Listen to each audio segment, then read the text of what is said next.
Hi everybody, this is Lee at Fresh Astrology. We're looking at Taurus for August 2018, and if you want a personal reading with me, you can go to www.freshastrology.com. If you want to join my other business, Tribe, and be a part of that community to help lend support to your growth as an entrepreneur or business owner, especially in midlife and beyond, come join us over there at www.tribetripsandretreats.com. I'll put the addresses below. So we are looking at August, and it has very distinct markers. You know, it's still kind of inside the cadence of the summer. The summer has included multiple retrograde planets, retrograde Mars in particular, for a very long stint of retrograde time, and Mars will be moving backward into Capricorn this month. And then we have a Mercury retrograde right now as a part of the retrograde pack, and that will also go direct. Mars isn't going direct, it's moving into a different sign. Mercury retrograde will go direct toward the middle-ish part of the month, and but really look toward the end of August for Mercury issues to kind of unravel and resolve. And I would really be looking toward the beginning of September for good times to start things. If you're looking for a time to start something officially, I would look toward the beginning of September. Like if you're accepting a job, look toward then, but you can accept it under the retrograde. I would try to delay and drag my heels as much as I could on signing things. But if you have to sign, you have to sign. It's just life. And there will probably be Mercury retrograde issues, but it doesn't have to be the end of the world. I think I've taken a few jobs, especially contract length roles when I was a contract copywriter. I took some things under Mercury retrogrades, and they were short, and that was fine. I knew they were going to be short. So it can sometimes just frame something, and it may tag it as being short. And it could be that you stay at the same company, but you move into a different role. It can mean numerous things, so it doesn't have to mean something that's really dire. So don't get too upset if you have to accept something during the Mercury retrograde and shadow phase. You just roll with it. Sometimes we just have to. Sometimes we have to buy a car under a retrograde. Sometimes we have to get a new computer under a retrograde. And it just is what it is, and somehow we're learning a lesson about something in life. Sometimes it's patience. Sometimes it's how do we deal with frustration? What do we make it mean when something not perfect happens? What do we make that mean? Do we tell ourselves stories about it, like I'm cursed, or why me? This always happens to me. We tell ourselves stories that can make the events themselves much, much worse. So my thought about all these retrogrades, and I did a Facebook Live series on August that you can go listen to there if you want to. It may shed a slightly different light on this. But my thoughts are that when we have all these retrogrades, there's a reason why things have slowed down. There's a reason why we're taking our time. Let's try to embrace it, even though it can feel frustrating. Believe me, I'm a jumper inner. I love to just jump in and do stuff. And so it's not my favorite thing to feel like I have to wait, or I'm waiting on someone else to get back to me. It's not my favorite mode, but I do learn patience and the ability to put myself in someone else's shoes. So to me, the retrogrades aren't here to curse us. I think there's always a benevolent intent. Now, does benevolent intent on a universal divine scale think our lives should be perfect and challenge-free? I don't think we grow at all. I've noticed in my own life, I do the most personal growth and go the furthest when I'm challenged. Now, does that mean I want a lot of challenge in my life? No, I don't. I want to be on easy street, you know, that like everyone else. I want to just have trouble-free days. And that always just sounds so good, and it's wonderful when we do have those times. But I do notice that I have only grown in life and gotten to be the person I am by having significant challenges early in life, you know, through my youth and early adulthood, through my mid-40s, up to the time I was 50. It was, you know, very up and down and rocky and hard.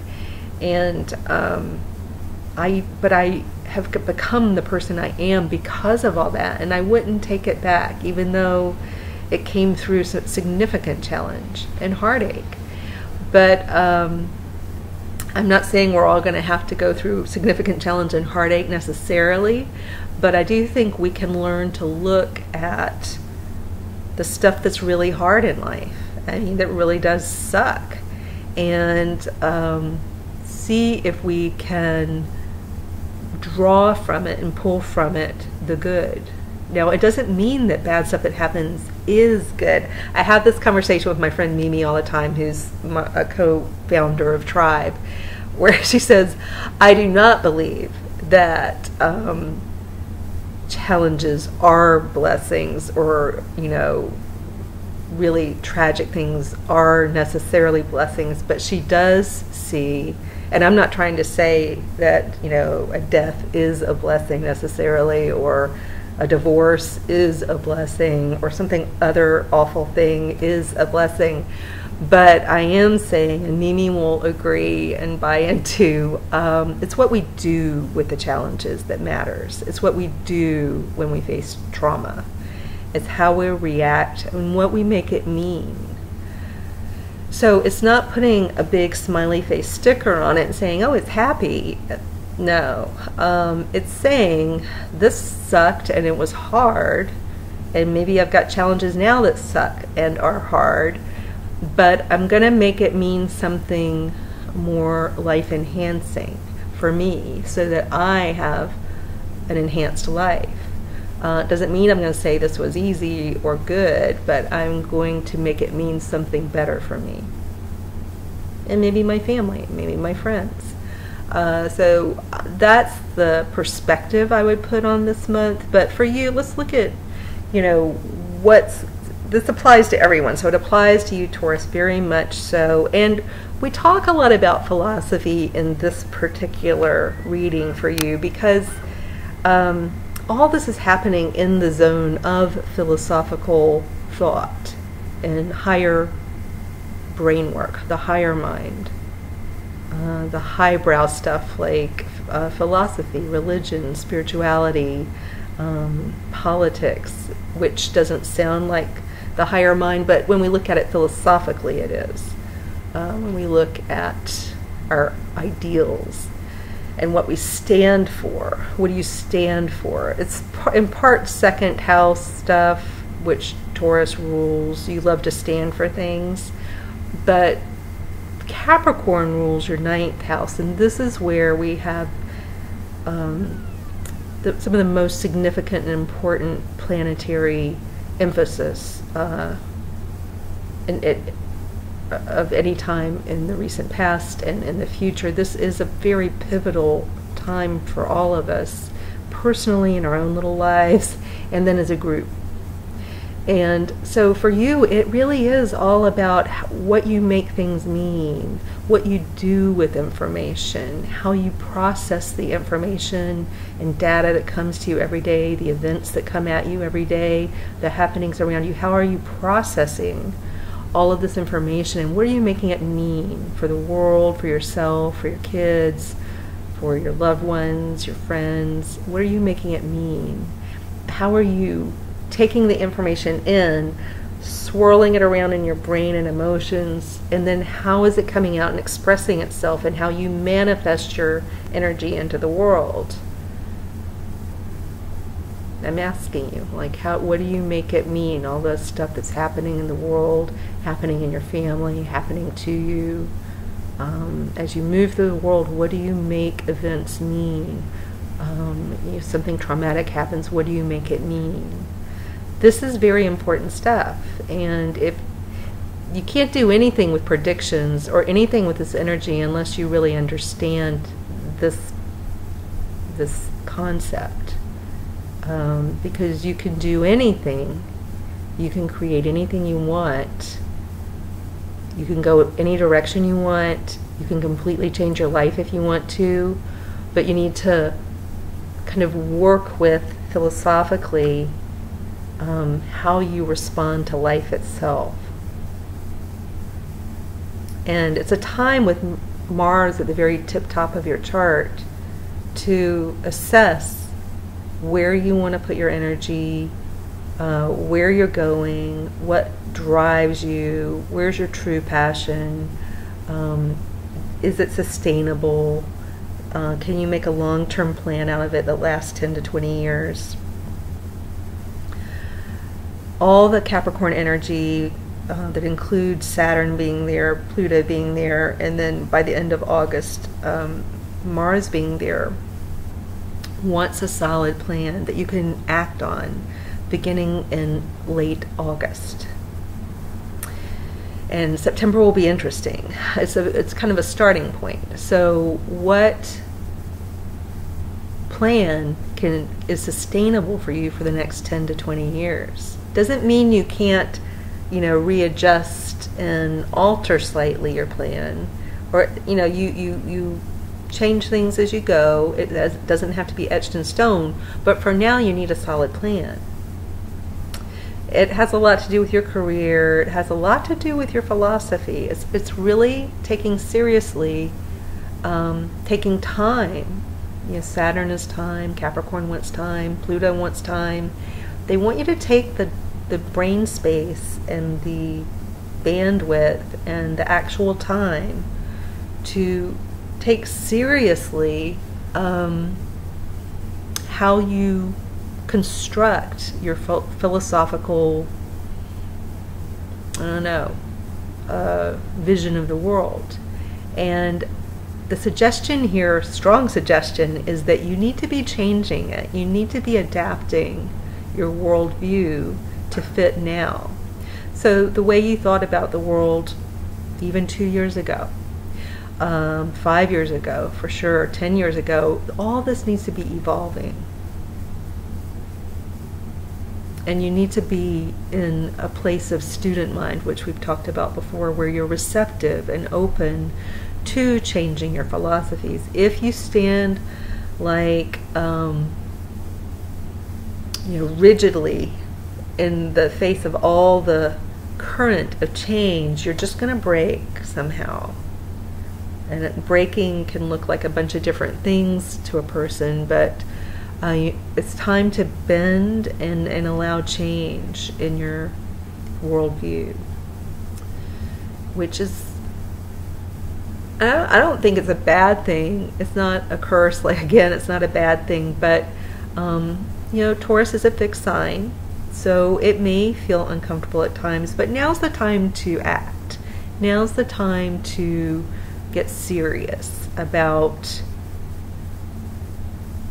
maybe moving forward with a business idea, or in your business or in your career, to take this worldview and your philosophical underpinnings that have been evolving and bring it into your actual life. Be known for what you stand for.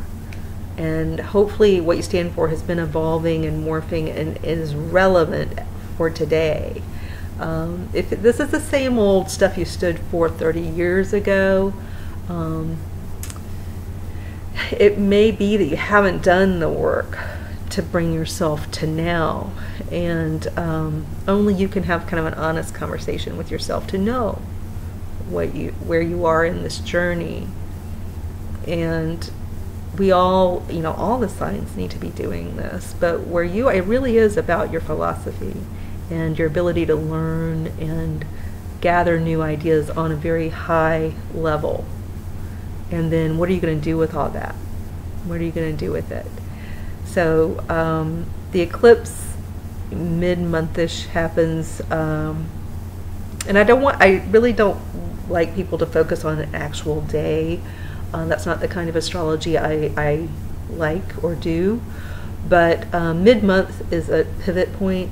We have Mercury changing direction. We have the eclipse, working tightly with Mercury.